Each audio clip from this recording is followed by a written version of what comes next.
හරි කලින් වීඩියෝ එකේදී අපි IP version 4 address ගැන හැඳින්වීමක් කළා. එතකොට අද වීඩියෝ එකේදී අපි බලමු මේ IP address class කියන්නේ මොකක්ද කියලා. මේ වෙනකොට අපි දන්නවා IP address වල තියෙන්න පුළුවන් IP address range එක 0.0.0.0 ඉඳන් 255.255.255.255 වෙනකන් කියලා. එතකොට මේ IP address ගැන තීරණ ගන්න Internet Assigned Numbers Authority IANA කියලා අපි මේ කෙටි කරලා කියනවා. මේ ආයතනෙන් මේ IP address range එක class 5කට බෙදලා තියෙනවා.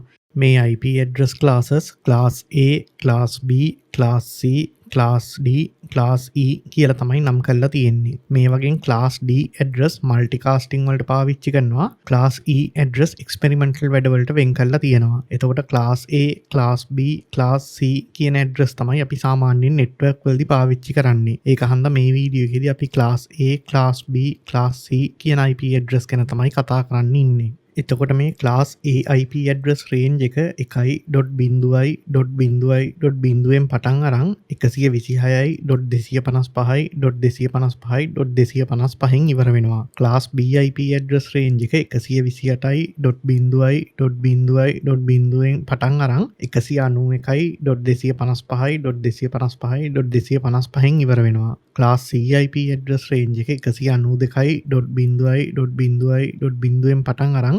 223.255.255.255න් ඉවර වෙනවා. අපි දැන් 10 පාදේ සංඛ්‍යා වලින් ගත්තම මේ බෙදලා තියෙන විදිය ටිකක් අමුතුයි වගේ. හැබැයි අපි binary numbers වලින් ගත්තම මේකේ පිළිවෙල බලා ගන්න පුළුවන්. එතකොට මේ පළවෙනි octet එකේ පළවෙනි bit එක 0 නම් මේ octet එකට අපිට එන්න පුළුවන් binary value range එක 0.8 ඉඳන් 0.1 වෙනකම්.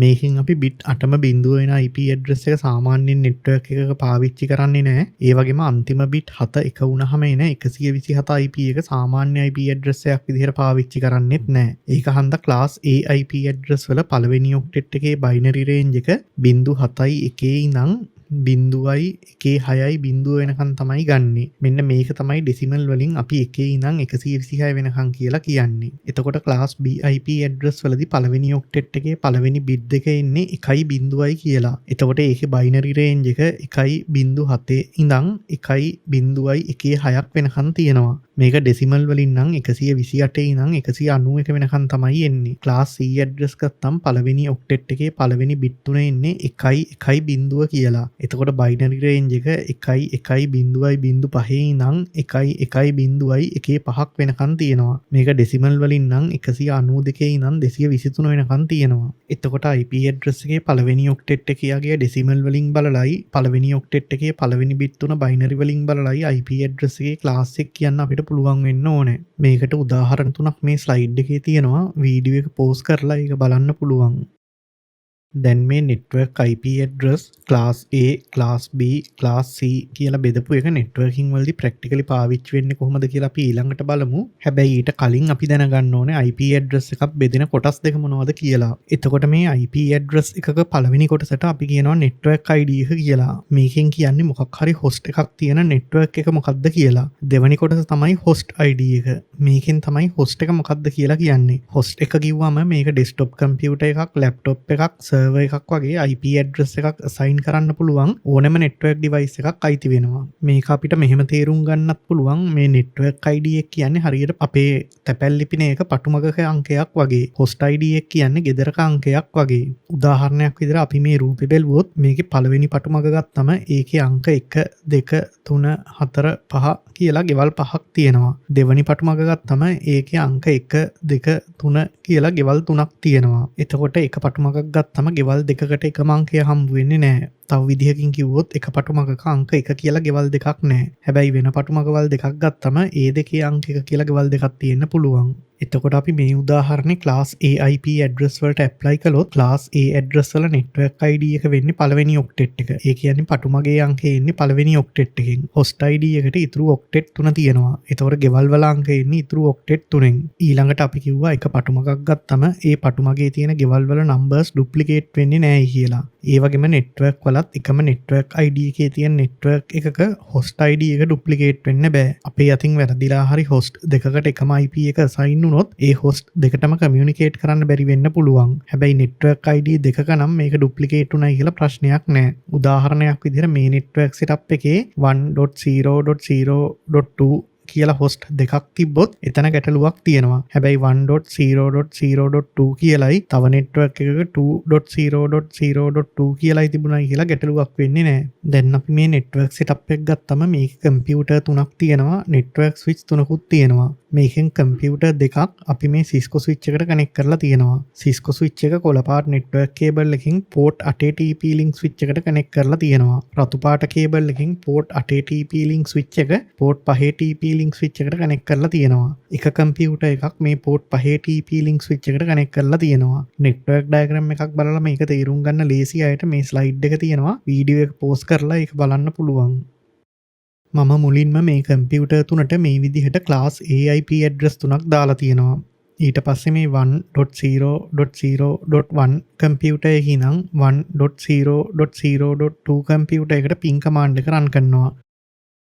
පින් කමාන්ඩ් එක සක්සස්ෆුලි කම්ප්ලීට් වෙනවා. ඒ කියන්නේ IP ඇඩ්‍රස් එකේ නෙට්වර්ක් ID කොටස සමාන නම් මට ඒ කම්පියුටර් දෙක ස්විච් එකකින් කනෙක්ට් කරලා ඒ දෙක අතර කමියුනිකේට් කරන්න පුළුවන්. ඊට පස්සේ මම 1.255.255.254 කම්පියුටර් එකට පින් කරනවා. ඒකත් සක්සස්ෆුලි කම්ප්ලීට් වෙනවා. ඒ කියන්නේ නෙට්වර්ක් ID කොටස සමාන නම් හොස්ට් දෙක ස්විච් දෙකකට කනෙක්ට් කරලා තිබ්බත් අපිට ඒ හොස්ට් අතර කමියුනිකේට් කරන්න පුළුවන්. මේ සෙටප් එකේදී නම් හොස්ට් කනෙක්ට් කරලා තියෙන්නේ ස්විච් දෙක තව ස්විච් එකක් හරහා කනෙක්ට් වෙලා එහෙම වෙලත් නෙට්වර්ක් ID කොටස සමාන හන්දා මේක අවුලක් නැතුව වැඩ කරනවා. දැන් මම මේ කම්පියුටර් එකේ IP ඇඩ්‍රස් එක 2.0.0.1 කියලා වෙනස් කරනවා. එතකොට මේක ක්ලාස් AIP ඇඩ්‍රස් එකක් හන්දා නෙට්වර්ක් ID එක වෙනස් වෙනවා. දැන් බලන්න මට එකම ස්විච් එකේ ඉන්න 1.0.0.2ට පින් කරන්නත් බෑ. අනිත් ස්විච් එකේ ඉන්න 1.255.255.254ට පින් කරන්නත් බෑ. ඒ කියන්නේ හොස්ට් වල IP ඇඩ්‍රස් එකේ නෙට්වර්ක් ID කොටස වෙනස් නම් ඒ හොස්ට් එක ස්විච් එකකට කනෙක්ට් කරලා තිබ්බත් වෙන ස්විච් වලට කනෙක්ට් කරලා තිබ්බත් ඒවට ස්විච් පාවිච්චි කරලා කමියුනිකේට් කරන්න බෑ. ඊළඟට මම මේ කම්පියුටර් වලට මේ විදිහට ක්ලාස් B IP ඇඩ්‍රස් තුනක් දානවා. දැනුත් මට මේ කම්පියුටර් වලට පින් කමාන්ඩ් එක රන් කරලා ඒ වගේ රිප්ලයි එක එනවා බලා ගන්න පුළුවන්.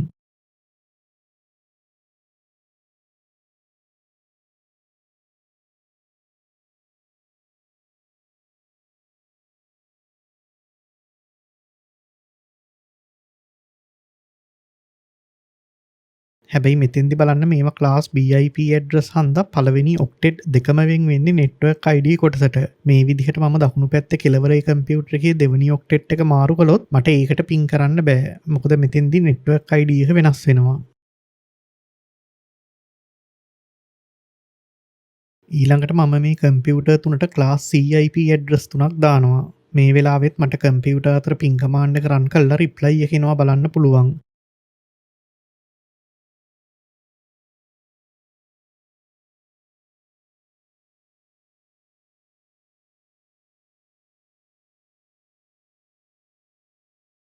මෙතෙන්දි බලන්න මේවා ක්ලාස් CIP ඇඩ්‍රස් හන්දා පළවෙනි ඔක්ටෙට් තුනම අයිති වෙන්නේ නෙට්වර්ක් ID කොටසට. එතකොට මෙතන මම එක කම්පියුටර් එකක IP ඇඩ්‍රස් එකේ නෙට්වර්ක් ID කොටස වෙනස් කළොත් මට ඒ කම්පියුටර් එකට පින් කමාන්ඩ් එක රන් කරන්න බෑ.